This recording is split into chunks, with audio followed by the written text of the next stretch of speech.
Women in Focus, a podcast by British Naturism. Hello and welcome to Women in Focus, a podcast brought to you by British Naturism. I'm your host Helen Berryman, and today we bring you episode 25. Welcome to a very special episode of Women in Focus. We are celebrating our second anniversary. So we're bringing back 6 amazing guests to share how naturism has transformed their lives. It's fun, it's engaging and thought-provoking at times as we explore overcoming body insecurities, embracing the freedom of social nudity, and we also talk about challenging common misconceptions.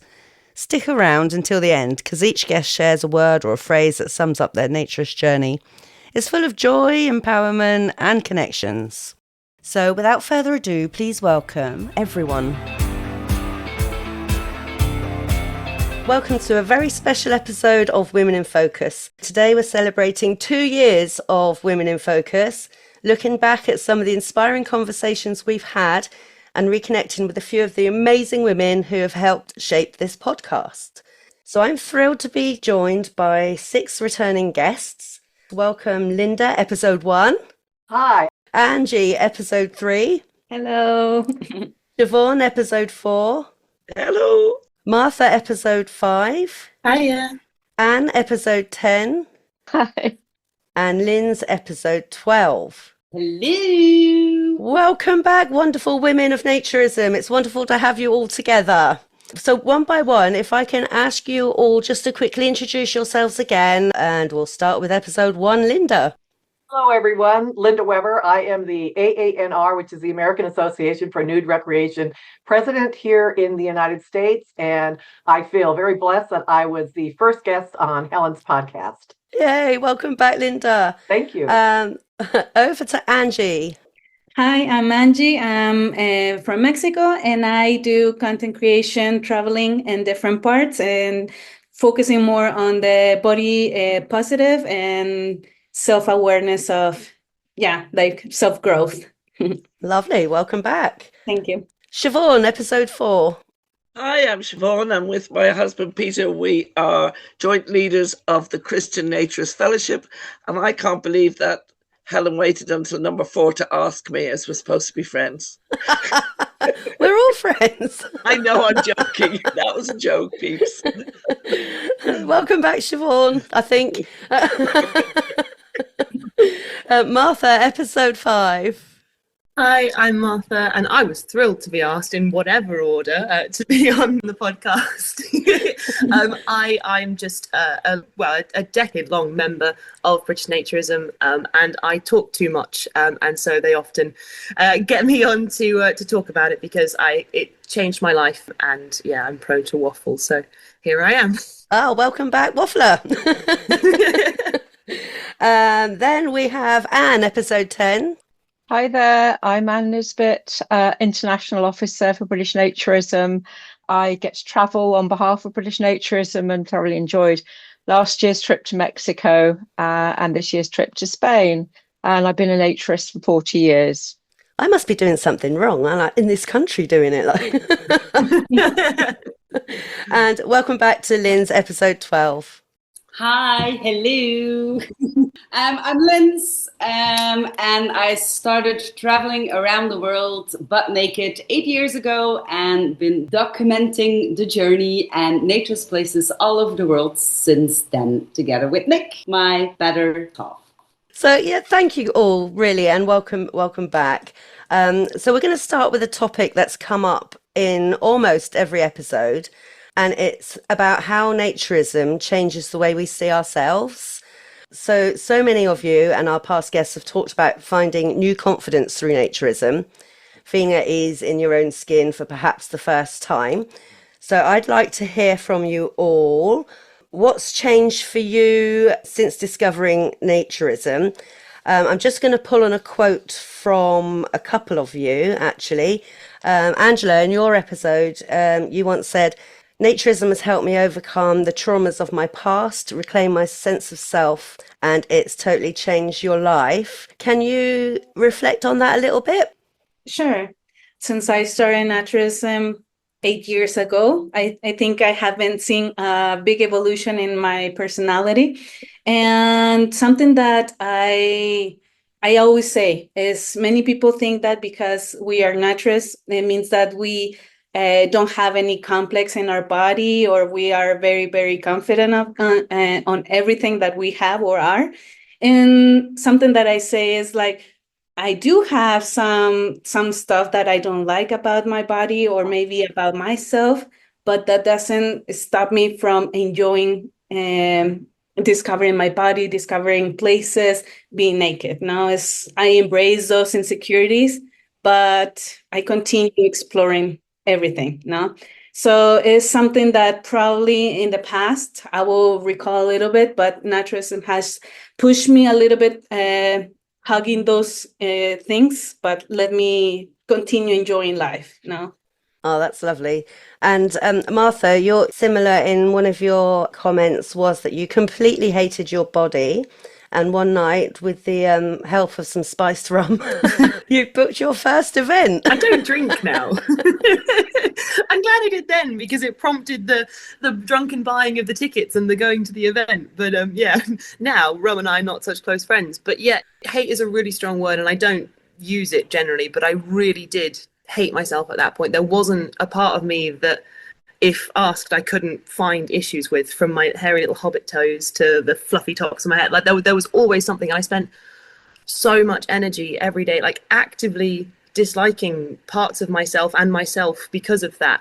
And yeah, naturism coming along to my first event, realizing that nobody cared, and like nobody cared. Wobbly bits, scarry bits, hairy bits, it just didn't matter. And actually, despite the fact that I've given my body a lot of hate and not a lot of what she needed over the years, my body still was the reason that I got to go and do all of these things, be at these events, have these discoveries, feel sunshine. And so yeah, naturism was just the most massive catalyst for change in my life, really genuinely life-changing. Yeah, I think it's probably important to mention, Martha, if you don't mind me saying, you're one of our younger people. You discovered naturism when you were how old? 19. I'm now 29.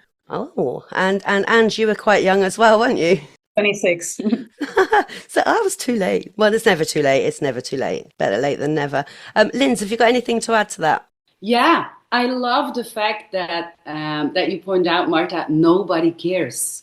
And just the way that you said that, it really came from inside, from your gut, from your belly, from your body. And it is so powerful. Nobody, not only naturism, but also just about the world. But then if you reflect that on your body, that nobody puppy cares, then that moment, then you feel so powerful.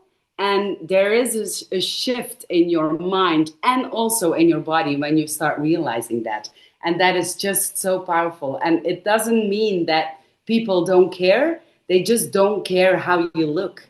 And that is, if you see that and if you experience that, then the world is yours and your body is yours. And you start loving yourself and your body. And I think you truly had that epiphany, if you can call it that. Oh, absolutely. It's not that we don't care what we look like. I think, well, Exactly. for me, it's I don't care how I'm perceived anymore. Yeah, absolutely. And also nobody cares how you look. If you have hobbit toes or what was it?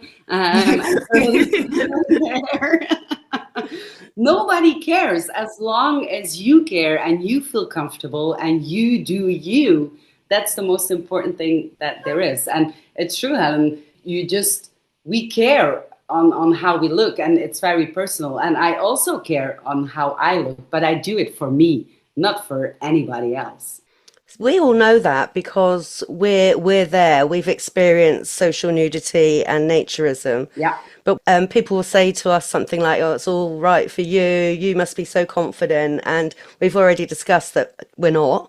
So how do we translate this message into the wider world of actually it is okay? And we do experience these really, really beneficial highs of knowing what our bodies are and how they work and how they carry us through life. I think it's a very personal journey as well. It's very difficult to say, oh, you have to do this or you have to do this, because some people, they prefer or they need the therapy of just ripping a Band-Aid and just go for it. And some people really need baby steps. And it's a very, very personal journey. But I always say, just try it. What's the worst that can happen? I mean, it's not that, I don't know, somebody's going to throw up on you or something. If you take your clothes off. I don't know. For me, doing something out of my comfort zone is actually not that difficult. So I really don't have like a good thing that I can say to people. Yeah, I mean, I agree with that. I don't think there's anything you can really say. And I think as an extremely large woman, I think people do make the mistake, women in the textile world, of thinking that I must be super confident in order to go naked, amongst what in their mind is every other woman is probably slim and beautiful. So all you can do is tell your own story in the hope that something in your own story resonates with someone and they think, well, if she can do it, maybe I'll give it a go. And by the way, Martha, I also have hobbit toes. All the best people do. I feel your hairy toes. It's girl. extra insulation in this weather. Like, it keeps my feet warm. Like, it's extra, like mini socklets. It's, what am I saying? Can we edit that? You're not going to, are you?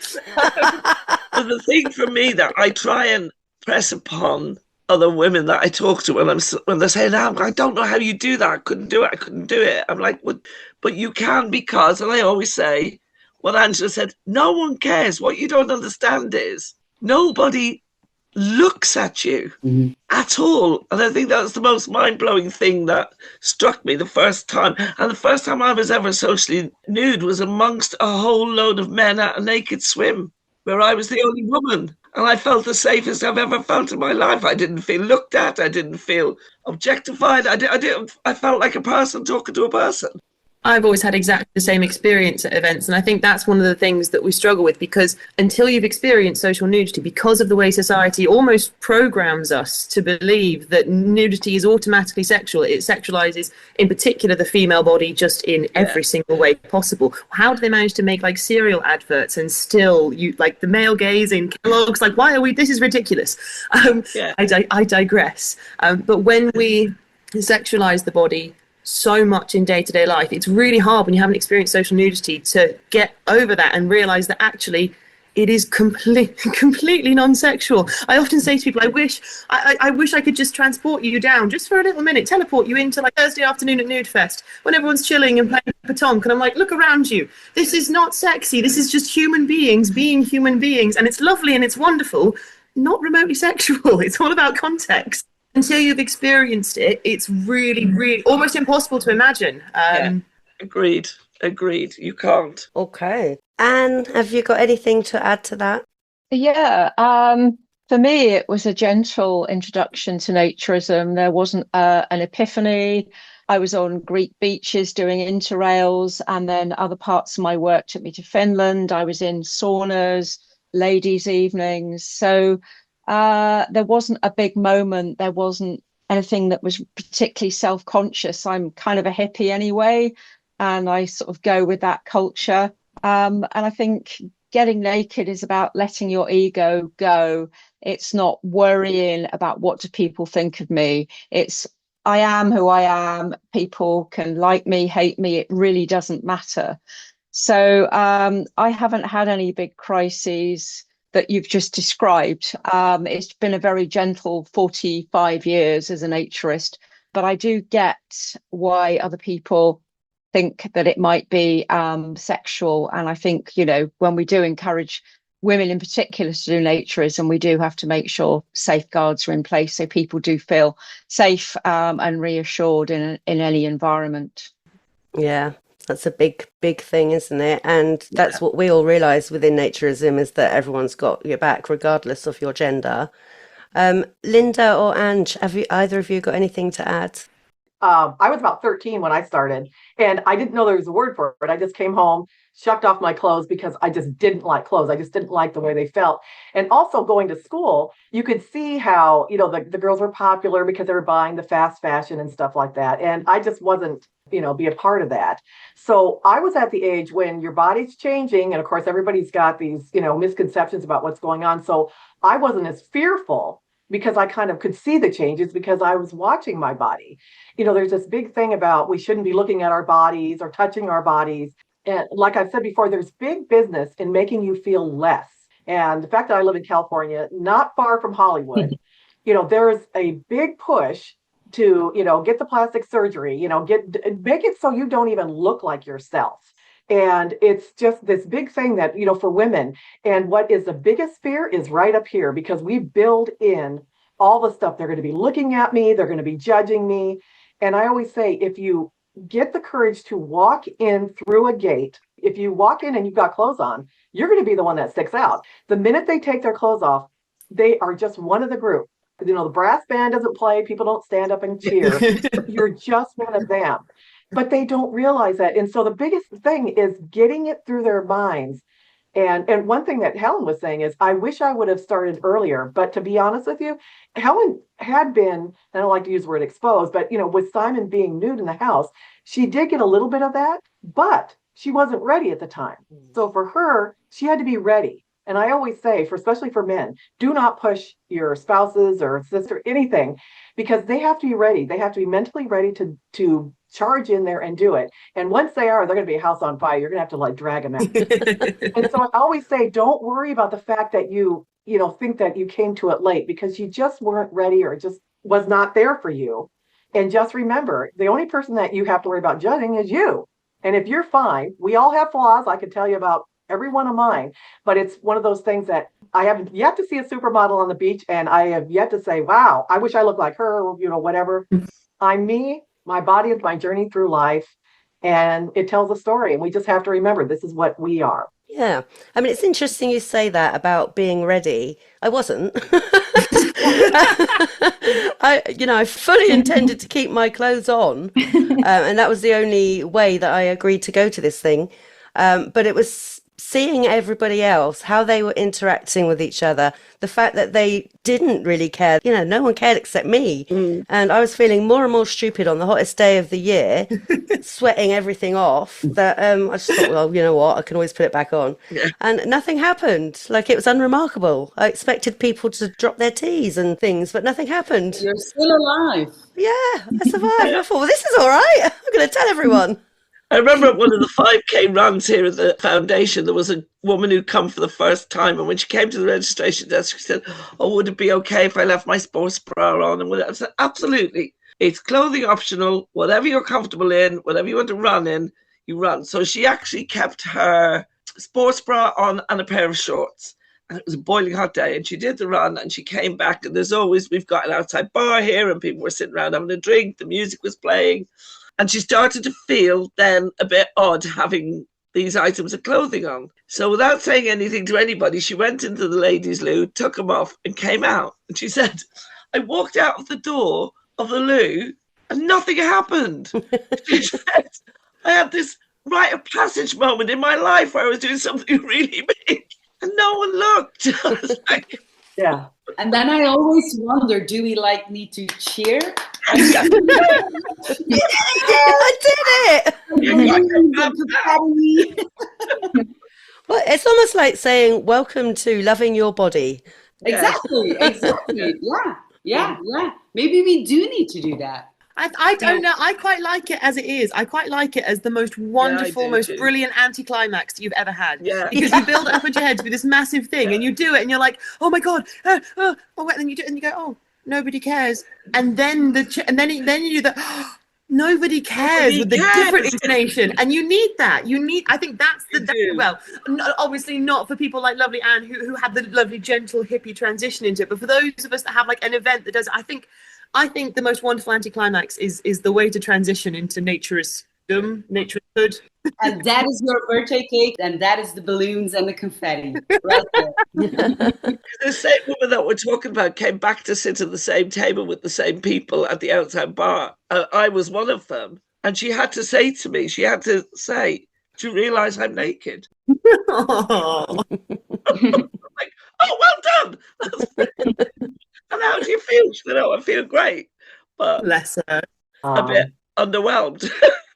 Yeah, unremarkable. Unremarkable. It was great. It was lovely. She came back a few more times. And just on that subject, a final word from Ange, if we may.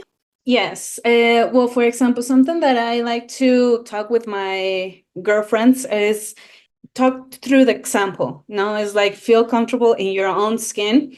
And for example, friends that have become moms, they start feeling uncomfortable because it's like they weren't, now they are, and their body changed a lot.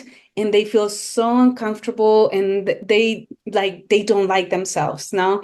And it's like, come on, you have created life. How you can feel comfortable with your body that has become a big change now is like what I hear frequently from them is men will not like me.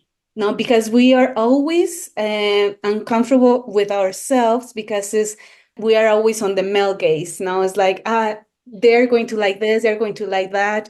And it's like, no, let's leave that aside. It's like, enjoy your body, enjoy what your body can do, and let's celebrate it. No? And so I try to motivate them, push them through the example of let's do something that we like dance, or let's go to the exercise, or let's do stuff that we can celebrate our body in a different context that we forget who we are. Now, like, let's celebrate what we can do.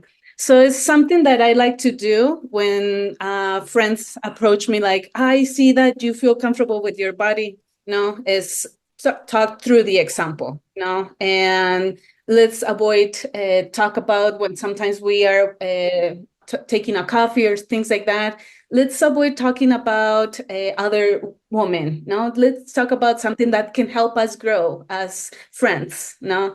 So it's difficult, but it's what I can help with my near circle, no?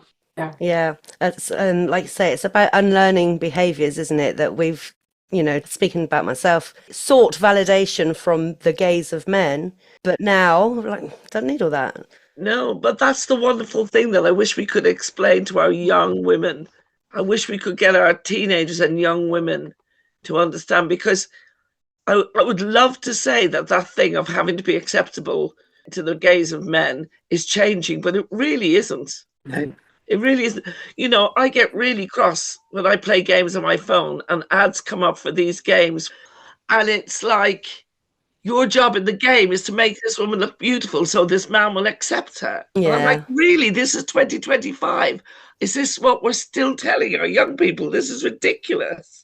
It's actually even more scary than that. There's a study that I was reading an article the other day that talks about a study that basically measures the relative values and morals and ideas of the UK as a nation. And they've been running this test for decades now. And I think it was either earlier this year or last year, for the first time since this has been, that they've started doing this questioning. It's always been the trend before that the older generation had the most backward views. Particularly, we're talking issues on sexism, racism, all of the horrible intolerance that we hate and strive to fight against. Generally, those values are most expressed in the elder generation. For the first time ever, it's now actually worse amongst young men specifically. Yeah. And it's a real issue, and there's no point in vilifying the young men as such, because there is something systemically wrong with society and the way that it treats women, the way that it treats boys, the way that we're raising. There is the studies show there is something really, really wrong here. But to move on to edge it into a lighter topic, what I really like is that awfulness that is going on in the world and that we're trying to fix doesn't seem to exist in the same way within our community, because there is such a level of acceptance and balance and equality, and we work really hard to maintain that. And like you say, this is why you want so hard to get the word out there to everybody, particularly to the younger women and the younger men that are struggling in a society that is really damaging for our mental health. And I think, yeah, we all know what good naturism can do. And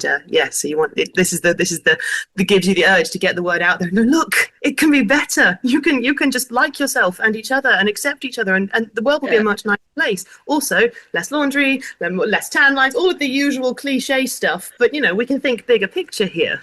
That's brilliant, actually. And hearing your personal stories and how naturism has transformed how we see ourselves and others, it also changes how others see us, which brings us nicely onto our next theme.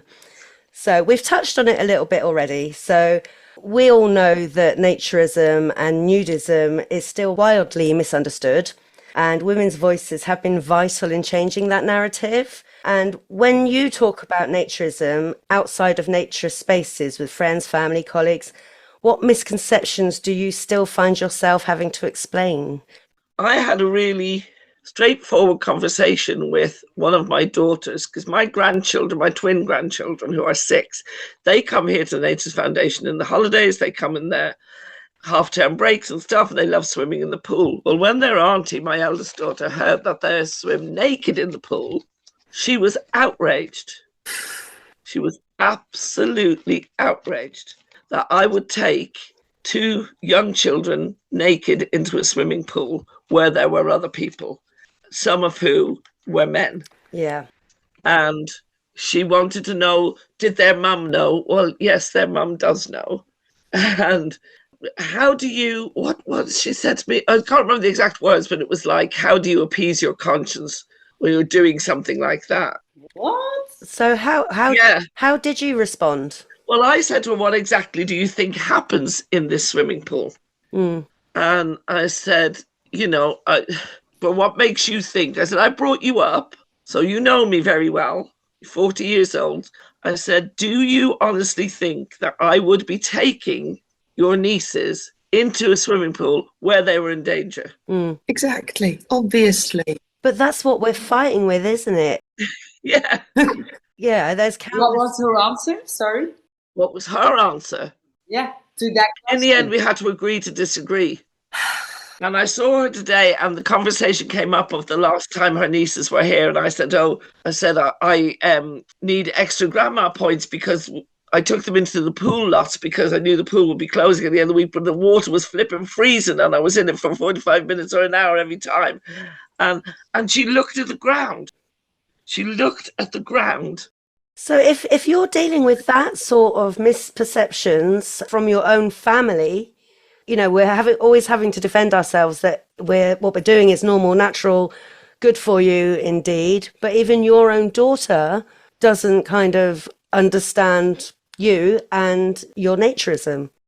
Exactly. Well, I was quite upset by the whole thing, to be honest, because it showed a lack of trust in me. Mm-hmm. Never mind other naturists, it showed a lack of trust in me. And I think when I brought that to the forefront, she didn't really know what to say. So we had to agree to disagree. But yeah, I have to say a lot of especially with the conversation I had with that daughter, her misconception was against men. Her worry was that there might be men in the pool, not other perverted women. Are men just automatically qualified to be dangerous? Yes, especially where children are concerned. So... So, Linda, during one of your episodes, we spoke about the rising tide of women in naturist leadership, and young, diverse voices are shaping modern naturism. How have any of you, particularly you, Linda, at the moment, how have you seen these voices change in the conversation in your communities? Well, one of the things is the fact that you did mention that we have many women leaders. And I think what that shows is, if I can do it, you can do it.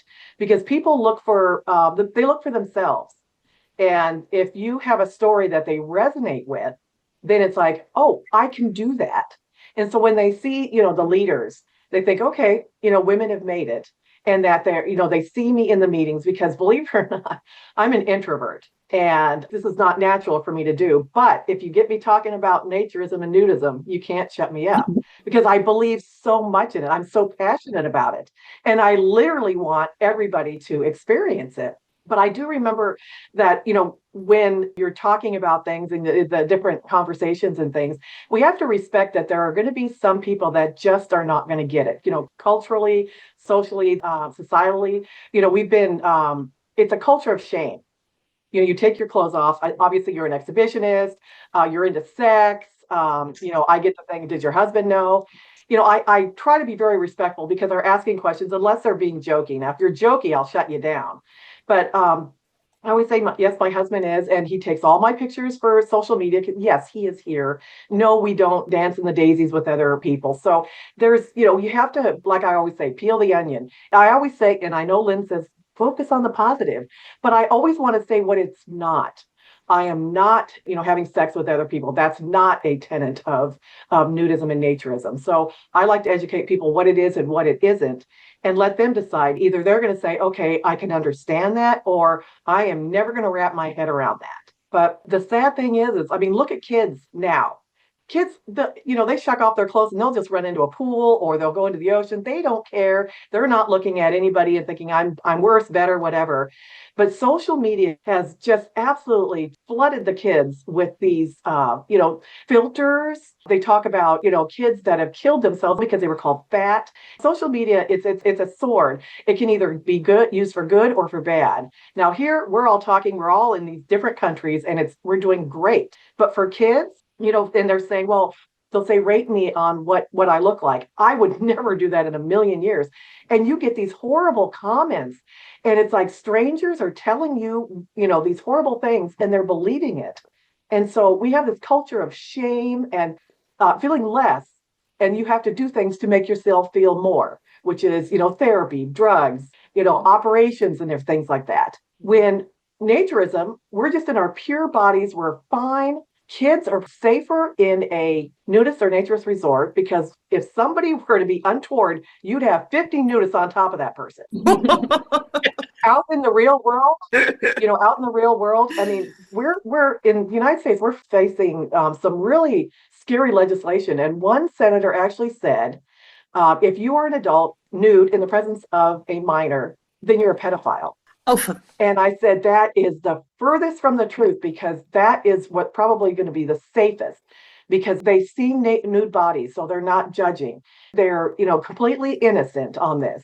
But you started putting shame and all that with it. That's what turns it. And that can make it really dangerous. Mm-hmm. Because if a child is confident, they know their body, they understand that their body is theirs and all that. You've had open conversations about it. If God forbid something untoward were to happen, they're going to feel confident to be able to come to a parent and say, hey, I know this isn't right, help me, support me. If you already cannot talk about your body because your parents already know that's your private parts, cover up, that's shameful, that's awful, no, you might not understand that something not okay has happened, and you are most certainly less likely to be able to go to someone trusting that they are going to support you and help you. Exactly. That's where the danger is, not in letting 6-year-olds who are properly, accompanied by a responsible adult swim naked in a swimming pool, because no one likes swimming costumes. They're uncomfy and they rub, and who wants to do that? Just no. Yeah. And they highlight all your wobbly bits anyway. Yeah. Yeah. And they give you wedgies. Who wants wedgies? Why would you sign up for that? Not just a wedgie, but a wet wedgie. Not fun. No, just swimming costumes. They're just gross. I often found myself thinking, when we used to have the Alton Towers event and I'd spend the day going in and out of the swimming pool, each time I didn't have to put on a swimming costume that was already soggy because I went in earlier, I was like, I love being a naturist because wet swimming costumes are the worst. Yes. Agree 100%. Yep. And Linz, I just want to ask you quickly, in your episode, we talked about naked globally, and you're traveling all over the world, and seeing other people's perspectives about naturism. Yeah. How does this international view help us challenge stereotypes of what naturism is and isn't?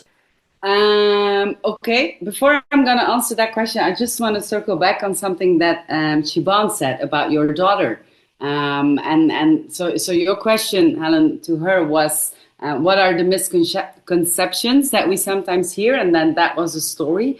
What I learned on international traveling, so I'm just going to answer 2 questions in one, is that if if people ask me, Linz, what do you do? And then I say, I'm a content creator, and I have a business in naturist traveling. Then I get two types of answers. Or they freeze. I was like, oh. And then nothing. Or is that with naked people? And then I say, yes. And then also you have two options.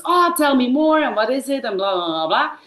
And then sometimes people do like, it's about sex and blah, blah, blah. And then when you dive a little bit deeper, or you just ask one or two questions back, what I learned there is that there's a trauma.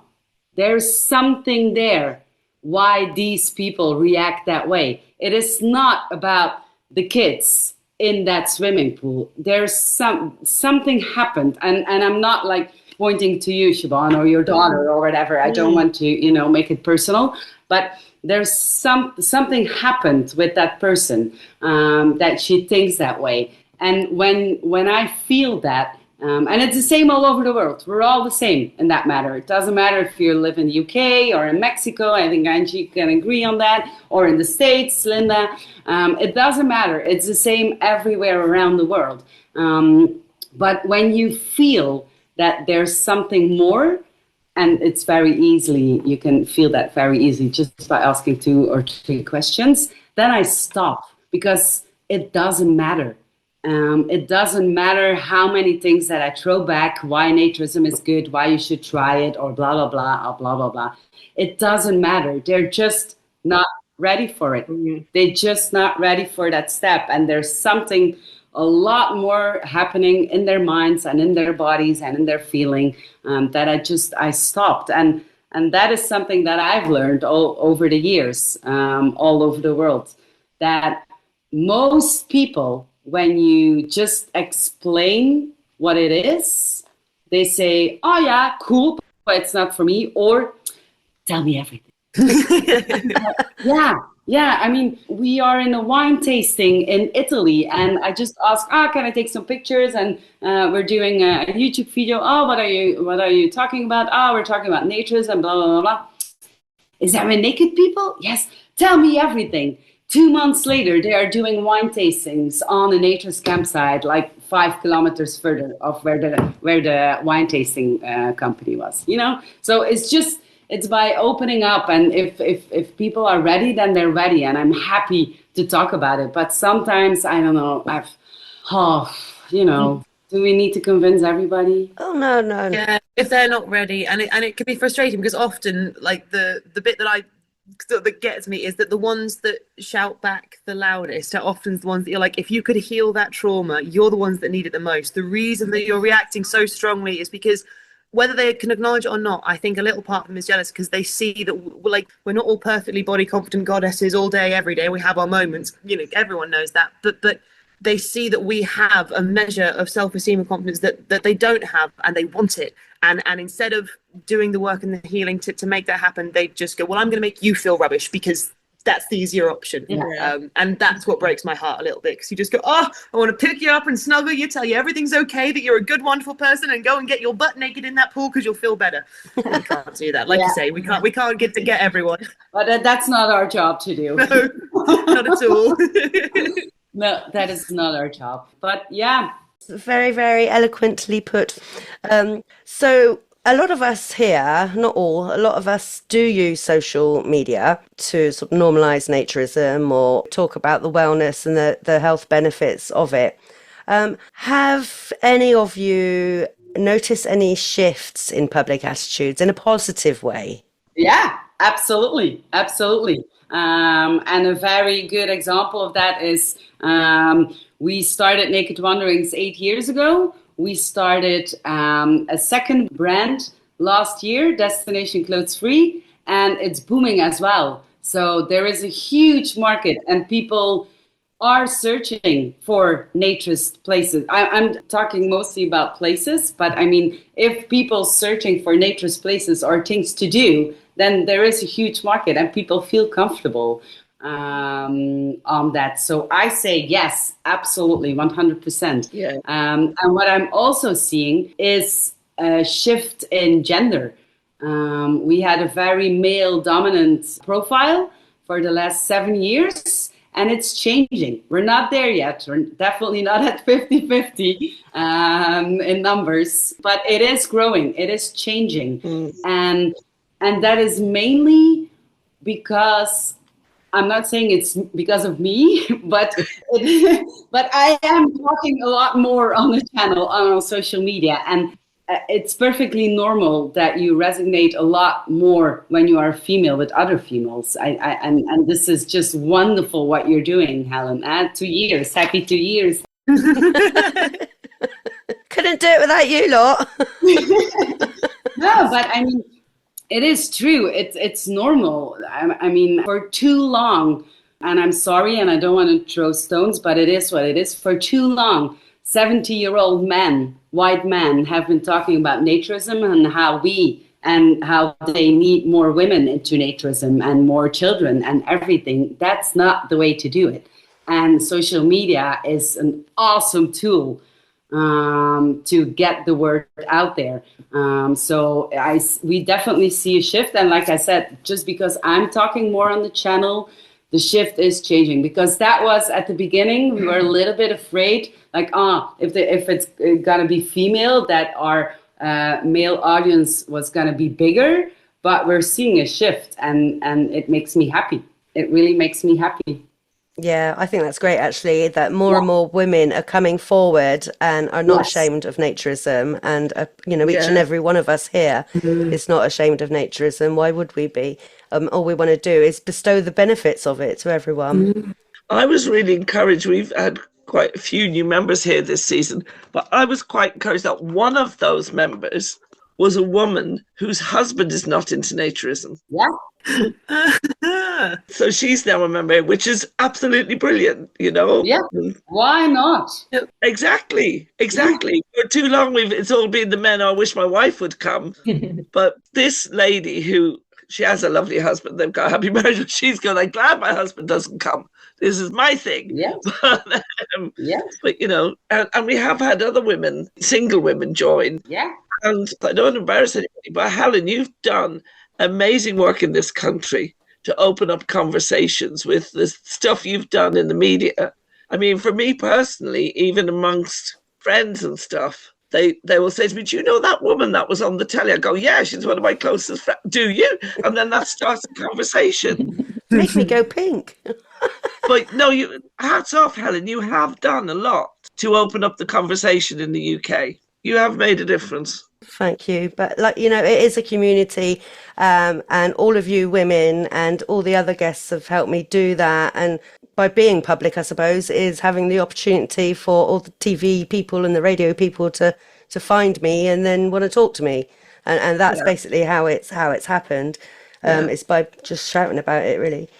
But that does lead us on very nicely to our third and final segment. So it is very encouraging to hear how slowly, with all of us women talking about naturism and being proud of it and being proud of our bodies, it's nice to see that perceptions are shifting. But the one thing or another thing that came up in almost every episode of the Women in Focus podcast in the last 2 years is the community itself and how that's evolving. Community has always been the heart of naturism, that feeling of acceptance, belonging and shared freedom. What makes a naturist space feel truly inclusive and welcoming? I'm just going to get out and say, you don't feel like you're perved on and lectured upon all the time. Like, I can walk out in day-to-day society looking like a mini swear, like utter crap, and someone will still think that it's appropriate to wolf whistle, to look at you, to just make you feel observed and uncomfy all of the time. Whereas, yeah, I can be on the dance floor at any of the events, shaking everything that I haven't got, and no one will look, no one will make me feel uncomfortable. Like, it's just completely baffling to someone that's never experienced it. But yeah, it's safe. Like, it's safe.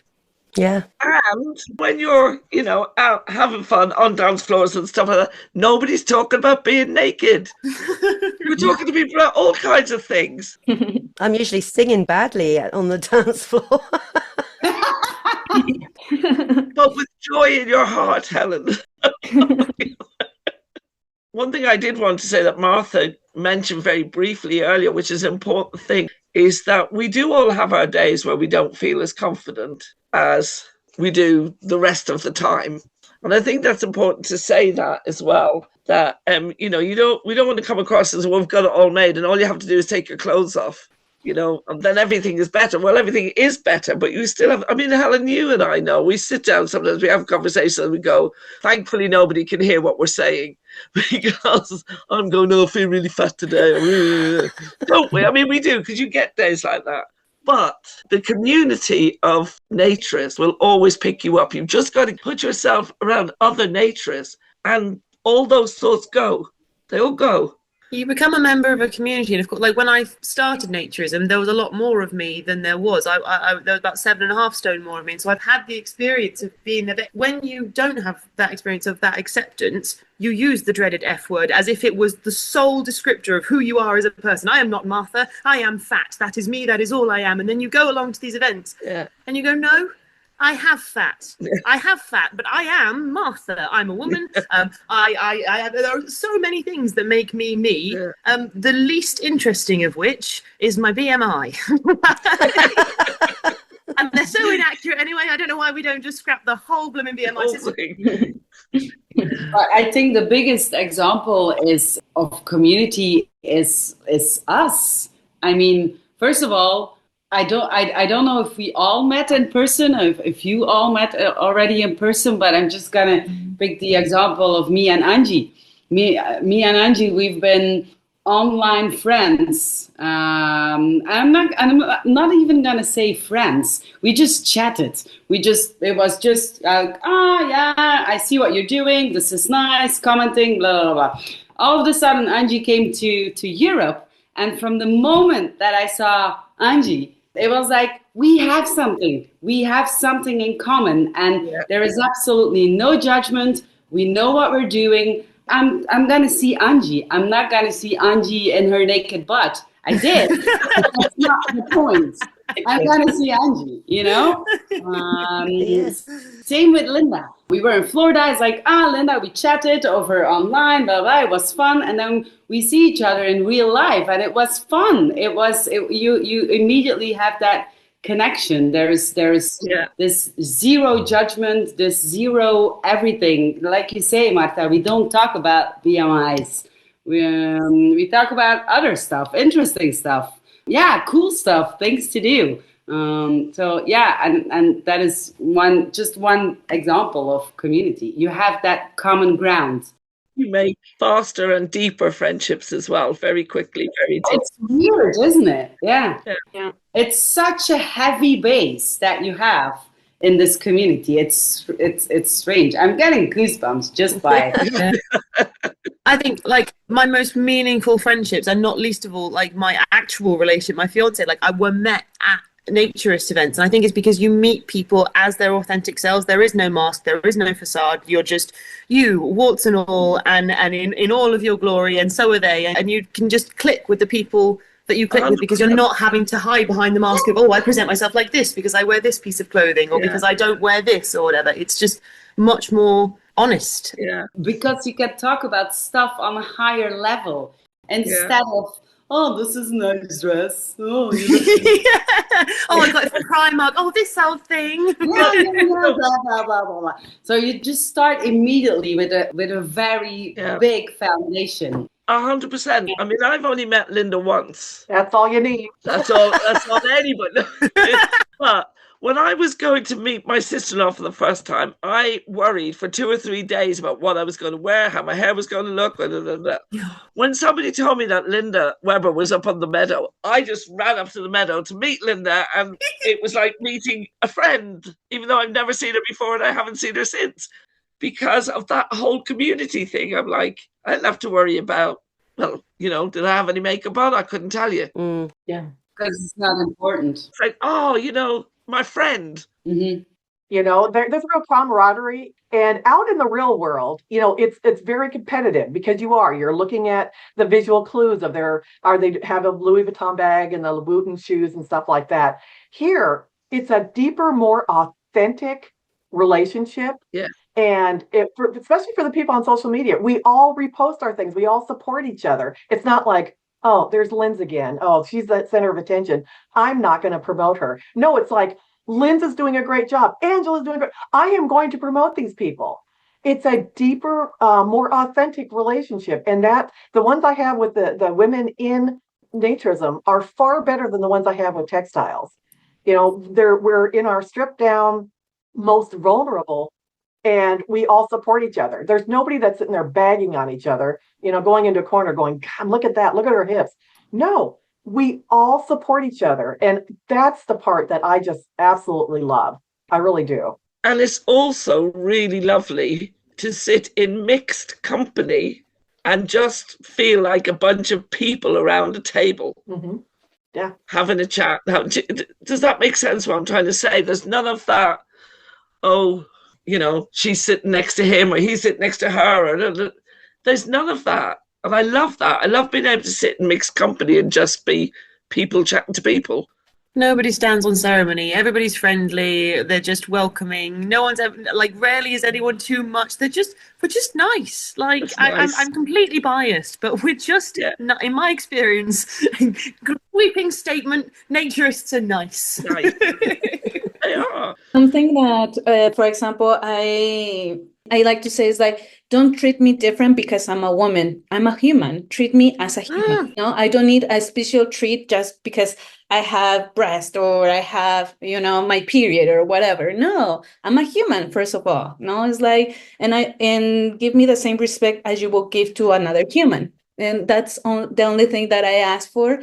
And then we can share the same space and we can enjoy, But for me, it's like, when I before did events, it's like, can I cover myself just because I'm a woman and I feel a little bit uncomfortable? It's like, these are the rules and the rules apply for everybody. It's like, I'm a woman too, and I will be with you so you can feel comfortable, but the rules apply for everybody. It's like, we are all humans, and if we want to be treated as well, we need to start for ourselves. Don't give a special treatment just because I'm a woman. Yeah. Mic drop. A sisterhood. Right. So before we wrap up, I'd love us to end on a bit of a personal note. Could each one of you share a word or a short phrase that sums up what naturism means to you right now? We'll start with Linda, episode 1. Empowered. Angie, episode 3. Freedom. Siobhan, episode 4. Confidence. Martha, episode 5. Acceptance. Anne, episode 10. Connecting with nature and being naked in a respectful and inclusive environment. Lovely. And finally, Lynn's episode 12. The best puppy feeling ever. Is puppy an exchange of beep? Yes. Okay. Okay. And my word is resilience. We've all had our stories and whatnot, and we're all still here and we're all supporting one another, which is and will continue to be incredible. Thank you all for joining this birthday celebration of the Women in Focus podcast. So thank you, our listeners, for supporting Women in Focus and helping spread the message of body confidence, freedom and community. Some of the words we've used to express how we feel about naturism now. And here's to more stories, more body freedom, more sisterhood. Thank you, everyone. Thank you, Helen. Congratulations. More year to come. Thank you. Thank you, Helen. Thank you. Thank you so much. Yay for Helen. Take care. Wasn't that so much fun? Thank you so much for joining me on this special anniversary episode of Women in Focus. I hope you enjoyed hearing from our amazing guests as much as I enjoyed making the episode. It really was fun, and I hope you felt that, and the camaraderie, the friendship, the sense of community that naturism offers. It truly is a space of acceptance, freedom, non-judgment, and friendship. Even though it's winter here in the UK, there's still plenty of opportunities to enjoy naturism. So do check out bn.org.uk for ideas and winter events. And also, I'm very pleased to point you to my brand new website, womeninnaturism.uk, where we continue to celebrate women in naturism. So when you've got a minute, do check that out. If you've enjoyed this episode, don't forget to like, subscribe, thumbs up, leave a review, and share it with your friends so more people can discover the joy of naturism. We'd also like to hear from you. Feel free to email or even connect with us on social media. And finally, I want to wish you all a very happy Christmas, and here's to embracing ourselves just as we are in the year ahead. I've been your host, Helen Berryman. I hope you join me next time as we bring more women in focus. Happy Christmas, everyone.